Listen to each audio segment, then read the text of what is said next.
자, 안녕하십니까. 평주에서 전해드리는, 오늘은 오랜만에 이제 IR 리포트 쪽 관련돼서 컨컬 갔다 온 MPA라는 회사에 대한 이야기를 좀 나눠보는 시간을 가져보도록 하겠습니다. 뭐 제목은 XR과 광고의 랑데비라고 써놓긴 했는데, MP라는 회사에 대한 간단한 설명과 이 회사에 대해서 왜 앞으로 좀 지켜봐야 되는지에 대한 포인트를 언급을 해드리려고 합니다. 그럼 본격적으로 방송 진행해 보도록 할게요. 참고로 2월에 갔다 온 회사고요. 위즈윅 스튜디오가 대주주로 있습니다. 그래서 위즈윅 스튜디오의 최대주는 또 컴투스죠. 컴투스. 그래서 컴투스 그룹 계열의 연결이 되어 있는 회사다 라고 생각을 하시면 될 것 같고, 유통주식 수는 한 69%, 3040만 주 정도 있습니다. 그러니까 상장되어 있는 주식은 한 4400만 주 정도 되는데, 일단 유통이 3040만 주 정도 되기 때문에 상당히 좀 유통주식 수가 많다 라고 생각을 하시면 될 것 같고, 1분기 기준 매출 구성을 좀 보시면 이 회사는 이제 디지털 마케팅을 주로 많이 하는 업체입니다. 최근에 이제 디지털 광고 업체를 인수를 하면서 매출에 대한 볼륨을 좀 키워놓기 위한 여러가지 방향을 좀 잡는 흐름이 나타나고 있는 흐름이고요. 펜타브리드라고 하는 광고 마케팅 업체를 21년에 인수를 합니다. 그래서 매출 볼륨을 조금씩 키워놓으려고 준비를 하고 있는 흐름이고요. 거기에 뭐 리얼피치나 XR 컨텐츠를 제작하려고 하는 업체나 MP CNC 컨텐츠 제작사에 대한 그런 지분도 가지고 있다 라고 생각을 하시면 될 것 같습니다. 어찌됐든 디지털 마케팅에 대한 매출이 71%고요. 그리고 오프라인 광고 컨텐츠 제작이 20%, 그리고 온라인 광고 컨텐츠 제작이 3.5%입니다. 그리고 XR 컨텐츠 실감형 컨텐츠 기획 제작이 3.9%고요. 기타 매출이 0.6% 정도 기록을 하고 있는 흐름입니다. 잘 모르시는 분들을 위해서 좀 설명을 좀 더 해드리면, 이제 광고 업체를 인수를 했다라는 것 자체는 이제 광고 쪽에 대한 매출을 키우기 위한, 볼륨을 키우기 위한 부분이고요. 그리고 동사가 추구를 하고 있는 부분들이 이제 브랜드 익스피리언스라고 하는 그런 광고부터 시작을 해서 다양한 XR 컨텐츠를 제작을 하는데, 결국 그 제작을 하기 위해서는 경기가 좀 좋아야 된다라고 말씀드릴 수 있을 것 같아요. 근데 국내 최초의 XR 스테이지를 보유하고 있어서 600평 규모의 대형 ROLED 스테이지 시스템 장비와 사무실을 보유하고 있는 부분입니다. 그래서 이 부분을 좀 이따 어떻게 구현을 하는지를 얘기를 해드리겠지만, 어찌됐든 뭐 경기가 좋아지고 있는 가능성이 좀 높다. 근데 올해 이벤트적인 부분들이 좀 다양한 게 있습니다. 그래서 이벤트적인 부분을 보면 결국 이제 자회사 연결 쪽에 대한 광고 업체가 있기 때문에 경기 회복과는 떼려야 될 수 없다. 근데 광고 회사들의 이벤트들이 어떻게 보면 실적에 좌지우지를 하는 부분들이 없지 않아 있거든요. 동사는 이제 뭐 브랜드 익스피리언스 광고에서 삼성전자로부터 다양한 수주를 이제 가져왔었던 경험이 있습니다. 그래서 이 삼성이 또 이제 신작 갤럭시 S24에 대한 런칭도 하고, 하반기에 폴더블 폰도 하고, 그리고 뭐 삼성이 다양한 제품들을 좀 신작을 내놓는다고 하면 동사에 대한 그런 이제 광고 마케팅으로도 연결이 될 수 있을 것 같고요. 그리고 4월 총선이 있었죠. 이 총선을 했었다라고 하는 부분은 동사에 대한 뭐 영상 제작이라든지 광고를 어느 정도 사용을 했다. 이제 2분기 때 매출이 어느 정도 찍힐 거라고 보고 있고요. 그리고 파리올림픽이 7월에 또 있습니다. 그래서 광고 업체들로는 가장 대목이다 라고 할 수 있는 올림픽까지 있기 때문에 뭐 이런 이제 자회사에 대한 실적이 기대가 되는 부분이 있고요. 그리고 또 애플의 비전 프로가 뭐 이미 그 국내뿐만 아니라 다른 쪽에서는 이제 런칭이 되어 있는 상황인데, 국내에서는 다음 달에 런칭이 됩니다. 그래서 6월 초에 런칭이 되기 때문에 이 런칭에 대한 개화가 우리 시장에서도 본격적으로 진행이 될 가능성이 높다. 그래서 이 런칭이 되면 이제 다양한 컨텐츠들이 이제 확대가 될 가능성이 높죠.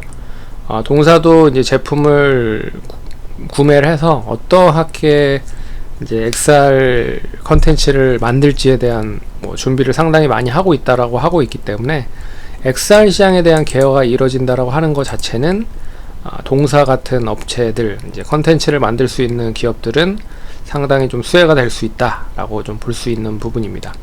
그래서 좀 기대를 하고 있는 부분들이 있고요. 그리고 올해 실적 턴어라운드에 대한 방향성이 중요할 것 같은데, 사측에서는 일단 자회사에 대한 실적과 그리고 올해 광고 쪽에 대한 뭐 다양한 이벤트가 있기 때문에 실적 턴어라운드가 가능하다.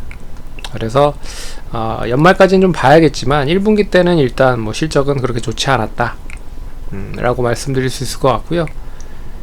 그래서 뭐 가장 중요한 건 일단 실적에 대한 방향성이 얼마만큼 이제 하반기로 갈수록 좋아지는지를 보셔야 될 것 같고, 2분기 때 뭐 4월 총선 관련된, 7월에 이제 3분기에 대한 부분의 파리올림픽 관련된 부분과 비전 프로 관련된 부분, 그런 게 동반적으로 이어진다라고 하면 올해는 이제 흑자 전환으로 본격될 가능성이 높다라고 말씀드릴 수 있을 것 같고요. 뜬금없는 건 아닌 것 같습니다. 그리고 지금 이제 시총 자체가 1000억 정도 좀 위이기 때문에 그렇게 시총 대비했을 때 뭐 기관이나 외국인들이 좋아할 만한 그런 건 아니다 라고 볼 수 있어서 모멘텀이 좀 다양한 제품들로 좀 필요하다 라고 말씀드릴 수 있을 것 같고요. 어떤 제품들을 만드는지를 간단하게 좀 설명을 해드리는 시간을 가져보도록 하겠습니다. 유튜브를 통하면 이제 MP 회사가 어떠한 제품을 판매를 하는지를 내놓거든요. 그래서 보시면 이게 이제 MP가 만든 XR 관련된 데모 비디오, VFX 이제 특수효과와 XR 관련된 컨텐츠라고 생각을 하시면 됩니다. 차가 이렇게 있고요. 차 안에 이 사람이 타여 있는데 지금 이제 움직이는 것처럼 보이잖아요. 근데 이 배경이 되는 쪽은 모두 다 XR 스튜디오에서 이루어졌다. 그러니까 차는 가만히 있는데 움직이는 것 같은 실감형 컨텐츠를 만들었다 라고 생각을 하시면 될 것 같습니다. 되게 실제 같죠. 그래서 이렇게 타고 가다가 결국에는 이렇게 내렸습니다. 근데 내린 부분을 보시면 아시겠지만 이게 실질적으로 이 스튜디오를 통해서 이런 부분으로 만들었다. 그래서 차가 가는 거는 뭐 제한적인데 가만히 있는데 스튜디오를 통해서 가는 것처럼 이제 보였다 라고 하는 부분에 이런 컨텐츠를 제작을 해서 공급을 한다라고 생각을 하시면 될 것 같습니다. 그래서 이미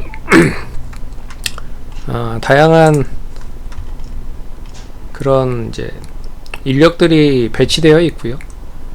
그리고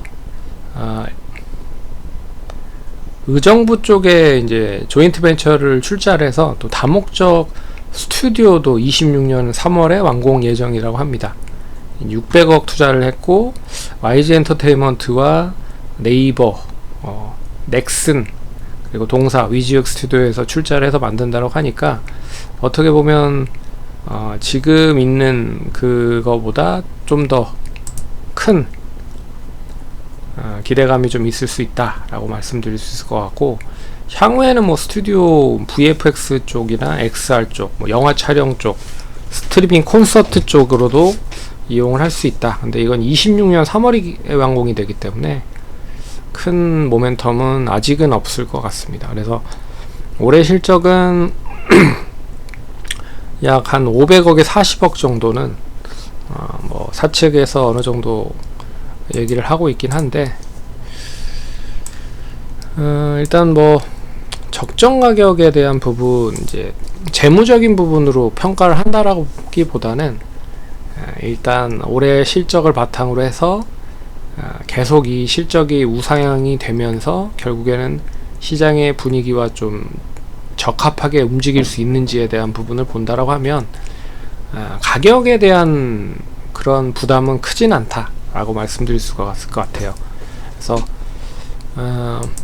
그리고 XR 쪽 관련된 업체들에 대한 실적들을 보면 실적이 다 적자입니다. 근데 올해 이제 동사가 흑자 전환다 한다라는 걸 가정을 해 본다라고 하면 뭐 그렇게 뭐 30배 정도 수준이에요. 그래서 30배면 이제 성장 사업을 하는 데 있어서는 30배는 그렇게 크진 않았습니다. 뭐 어떻게 보면 뭐 바이오 같은 경우는 50배, 80배 뭐 이렇게 주는 경우도 많고, 그래서 이거를 재무적인 부분으로 평가를 하기에는 한계가 있다라고 말씀을 드릴 수 있을 것 같은데, 하지만 이제 주가가 어느 정도 바닥에 있는 부분이 있고, 그리고 비전 프로가 국내 쪽에서는 아직 개화가 되지 않았지만 개화가 된다라고 하면 좀 긍정적인 효과가 이어질 수 있을 것 같다. 그리고 이제 챗 GPT 관련된 부분인데, 이 챗 GPT가 결국에는 지금 음성인식이 좀 상당히 빠르게 좀 진행이 되고 있는 부분이잖아요. 그래서 어떻게 보면 예전에는 음성인식 어느 정도 얘기를 하면 조금 있다가 어떠한 반응을 좀 하고 있는 부분들인데, 이게 계속적으로 처리 속도가 빨라지다 보니까 결국에는 뭐 얘기를 하자마자 무슨 문자라든지 이미지라든지 뭐 이런 이제 특수 효과라든지 이런 거를 만들 수 있는 조건들이 계속 되다 보니까 동사 같은 기업에는 어떻게 보면 계속 이 시장이 좀 개화가 될 가능성이 높다라고 볼 수 있는 거죠. 그래서 챗 GPT 쪽으로도 연결이 될 수 있는 부분이고, 그리고 또 애플이 이제 하반기 때 아이폰 16을 런칭을 할 겁니다. 이제 거기에 이제 어떠한 온 디바이스 양 지금 이제 챗 GPT를 탑재를 하려고 준비를 하고 있는 부분이 있는 것 같은데, 좀 기대를 해볼 수 있는 부분이다. 그래서 결국에는 이제 그런 방향으로 보면 주가는 지금 좀 가격적인 매력도 어느 정도 있고, 완전히 가격적인 매력이 있다라고 하는 거는 아닌데요. 그래도 뭐 완전 뜬금없는 그런 부분보다는 조금 더 관심 있게 보셔야 되지 않을까, 그렇게 보고 있고요. 그래서 오늘 좀 시간 내서 언급을 해드렸습니다. 그래서 이게 당연히 이제 회사가 좋아지면 당연히 자본도 계속적으로 늘어날 거고요. 자본이 늘어나면 당연히 이제 주식 수가 딱 정해져 있기 때문에 EPS랑 BPS는 높아질 겁니다. 높아진다라고 하는 소리는 결국에는 이제 1배 수렴한다라고 생각을 하시면 될 것 같아요. 그러니까 PBR은 1배 수렴하고 PER은 뭐 점점 낮아지겠죠. 예, 낮아지는데 결국엔 낮아지는 속도만큼 주가는 미리 움직일 거라고 보고 있어서 관심 있게 좀 보시면 될 것 같다. 그래서 뭐 지금 차트를 보시면 거의 뭐 바닥권에 있는 흐름이거든요, 주가 자체는. 그래서 차트를 굳이 뭐 지금 시점에서 얘기를 하기엔 좀 그렇지만 주봉상 월봉상 보시더라도 거의 바닥에 있다. 그래서 뭐 2,000원대 3,000원대 정도만 잘 유지가 되면 단기적으로 뭐 5,000원 이상까지 가는 거는 그렇게 큰 무리는 없을 것 같다, 차트로만 보면. 그렇게 보시면 좋을 것 같습니다. 그래서 1차적인 뭐 목표가는 한 3,500원에서 4,000원 뭐 여기만 유지가 되면, 5,000원은 예전 올해 1월에 고점 갱신했었던 부분이 4,995원입니다. 그래서 뭐 하이리스크 하이리턴이긴 하지만 그래도 뭐 지금 이제 바닥권에서 상승을 하고 있는 흐름이라 관심 있게 보셔도 되지 않을까 라고 말씀드리도록 하겠습니다. 그래서 오늘은 MP에 대해서 좀 설명을 해드렸고, 투자하시는 데 참고하시고 다음번에 찾아뵙도록 하겠습니다. 감사합니다.